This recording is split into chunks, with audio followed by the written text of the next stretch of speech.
Omega-3 supplements and weight loss are big business. The omega-3 supplement industry is reportedly worth $40 billion a year, the biggest supplement market in the world. But are you getting value for your money when you supplement your daily diet in terms of 1. Helping you to lose weight, and 2. Improving your health? Or are you being misled?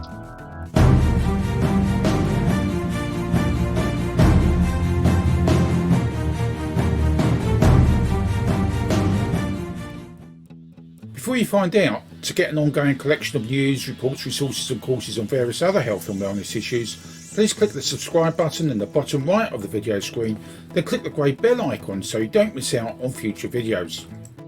And then please leave a comment or ask a question below this video. It's so very easy to do. Plus, watch this video to the very end where you'll gain access to a special report that will make you look at what you eat in a totally different way. This video and the next video covers omega-3 supplements and weight loss and why the right polyphenols are key to ensuring you do not fall victim to the tricks of the supplement industry and you don't waste your money. Hence the title, Omega-3 Supplements and Weight Loss. Are you being misled? There are 3 key issues to consider when it comes to omega-3 supplements. 1. They are not weight loss supplements. 2. Understanding the difference between oily fish and fish oil. And 3. Why polyphenols play a key role. But first, why are omega-3 fatty acids so important to warrant a whole worldwide industry being created that is now the biggest supplementation market in the world? Omega-3 fatty acids, along with omega-6 fatty acids, can only be obtained from the food we consume. Hence why they are essential fatty acids. Together, both omega-6 and omega-3 fatty acids regulate your cellular health, helping the body to heal itself in the event it gets infected from cuts, bruises and viruses, for example.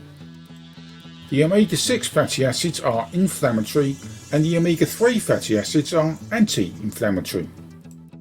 So, when you cut yourself, your immune system releases the omega-6s to the infected area to repair the wound, whilst the omega-3s help keep the omega-6s under control to ensure the omega-6s don't cause further inflammation so that the wound gets infected. It works just like in the scenario of the accelerator, the omega-6s, and the brake pedal, omega-3s, on your car. The problem you have today, and one that's been getting out of control for the last 100 years or so, is that your diet has been increasingly populated with far more omega-6s than omega-3s. As a society, and this applies throughout the world, we have moved away from eating food provided by Mother Nature to one that's manufactured man-made food, where the natural vitamins, minerals and compounds are replaced in part or completely by addictive sugars such as colourings and flavourings. This explains why 1. Gaining weight is a big problem, 2. Obesity is a big problem, and 3. Losing weight and most weight loss programs don't work. Yes, there's a few exceptions where people do lose weight, but it requires a whole lifestyle shift which most people fail to implement because one of the initial hurdles to overcome is their craving for omega-6 rich foods such as takeaways, fast food, microwave food, restaurant food, cakes, chocolates, fizzy drinks and so on. Even cooking oils such as sunflower oil are full of inflammatory omega-6 fatty acids.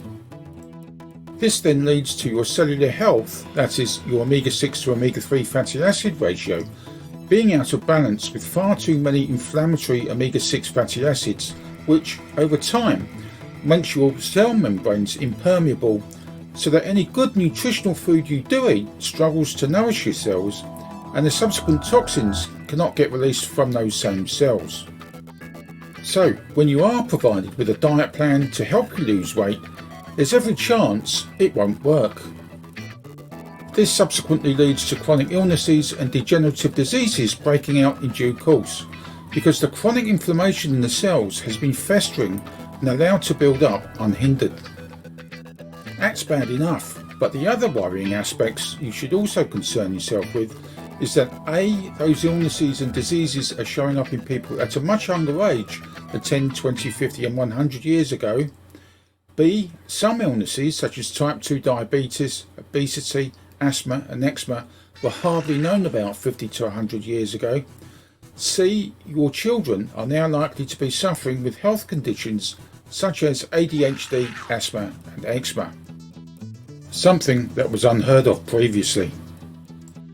Just think back to when you were at school compared with the kids you see today.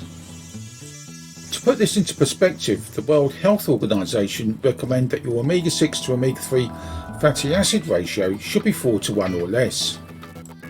The reality is that about 95% of the world's population is in excess of this health recommendation. For example, the average readings from people in 1. the UK and Northern Europe is 15 to 1. 2. Australia is 21 to 1. 3. North America is 25 to 1. And 4. India is estimated to be 27 to 1. And if you're a vegan or vegetarian, the average reading is 20 to 1. Now do you get an appreciation of the size of the health problems throughout the world today? Note, chronic inflammation is called the silent killer for a reason. Now do you see why public health services, such as the National Health Service in the UK, are struggling to cope? Note, it's not because of any virus or pandemic, that is just a tipping point. So, with that basic understanding and overview of what's going on around us that impacts on you and your family, how do omega-3 fatty acids and polyphenols help with weight loss whilst improving your overall health? To answer that, here are those 3 considerations you should be aware of.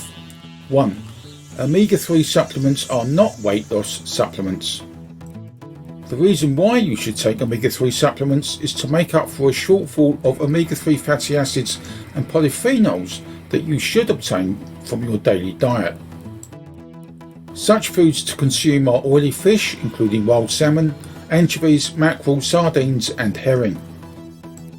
Leafy green vegetables and certain nuts and seeds, such as walnuts, chia seeds and flax seeds, also contain what can only be described as a weak version of an omega-3 fatty acid. 2. Oily fish or fish oil.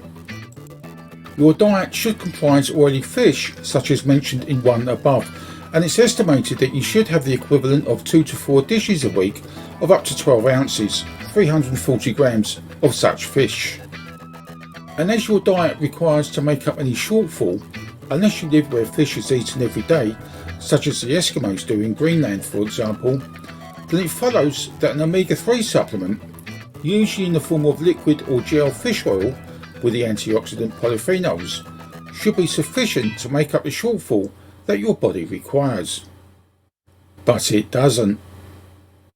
And the reason why is because what your body gets from eating oily fish is not the same, in most cases, as fish oil squeezed out of those same fish to make the supplements, which can be referred to as omega-3 or krill oil or fish oil or cod liver oil supplements.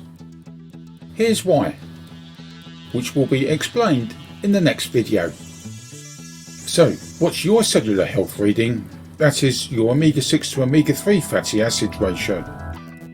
To find out, click on the URL link in the description box below. Then click on the URL link in the description box below again to access the special report entitled Sugar Addiction, the shocking findings of a processed poison. And now, here's the boring but very essential bit. Kindly note, the content of this video does not constitute medical advice in any shape or form and has been created for passive informational purposes only. End of boring but very essential bit. Many thanks for watching this video.